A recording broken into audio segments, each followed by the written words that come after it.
Just because, look, it might have been going great for you. You might have been getting promotions, raises. Your family has been loving on you big time. You've had all these phenomenal things happen to you. And then, boom, you hit that ramp and life goes this way and you go this way. And guess what? The concrete is right there.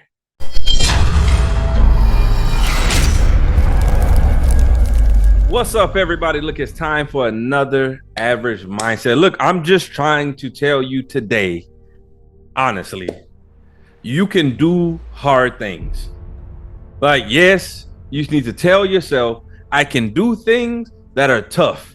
I can do things that give me adversity. I can do things that I don't necessarily succeed at first. You can do hard things. I was reminded of a story, and I remember I was small, and so I'm riding a bike, and I'm riding with my cousins and whatnot. And I used to have like I think it was like a Huffy. It had like the bug shield on the front and stuff, and I didn't have pegs, so I wasn't that cool or whatnot. But it had like this bug shield on the front, and I remember me and my cousins, we built a little ramp, and then we went up the ramp, and then boom, hit it. We were good to go. And then we went again, and we hit the little ramp again. Boom, good to go. And I was like, man, this is nice. Like, I can hit the ramp. And so I told my cousin, I said, man, come over here, look at this real quick. And then I went down, I'm going fast. And I hit the ramp, boom, hit the ramp. All of a sudden, bike went this way, I went this way, concrete was right below me. Of course, you never land in the grass when you fall off your bike. And so I'm sitting there, and like my knee is kind of just like open because it took the brunt of the fall, and I had all that stuff. And I sit there and I laid there for maybe like 5 seconds, and I'm like, man, I really just messed my knee up.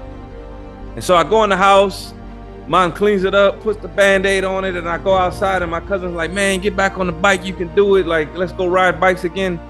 And I was sitting here like, nah, my knee hurts, I can't do that, I'm good. But then I reminded myself, like, I'm reminded of that story because I'm like, you can do hard things. Like, I was hurt, I wasn't injured, like my knee wasn't gone, I could still ride the bike, I can still go enjoy myself. Like, that's the same thing that you have to think about in your life today. Is just because, look, it might have been going great for you. You might have been getting promotions, raises, your family has been loving on you big time. You've had all these phenomenal things happen to you. And then boom, you hit that ramp and life goes this way and you go this way. And guess what? The concrete is right there. And then you skin your knee up and you go in the house and your family patches it up. Your mama patches it up. Whoever patches it up, you go to your therapist, they patch it up. And then guess what happens? You go out and then you have your cousin, you have your boss, you have your friends saying, hey, you should come back and join us. So the question is, what are you going to do? See, you can do hard things. You could start a business and say, hey, just because it's not going well right now, that doesn't mean it can get better, right? Just because I might not have all the information to be able to what I need to do right now, that doesn't mean you can't get it. Just because I'm doing a certain thing right now and I'm like, man, I'm not very good at it, doesn't mean I can't get good at it. See, you can do hard things. Like, I just want to leave you with that today. That is your Average Mindset Monday. Just remember, whether you skin yourself up, whether you get it patched up by somebody, you can do hard things. See, the number one thing that you have to remember is that you have to become someone that others can count on.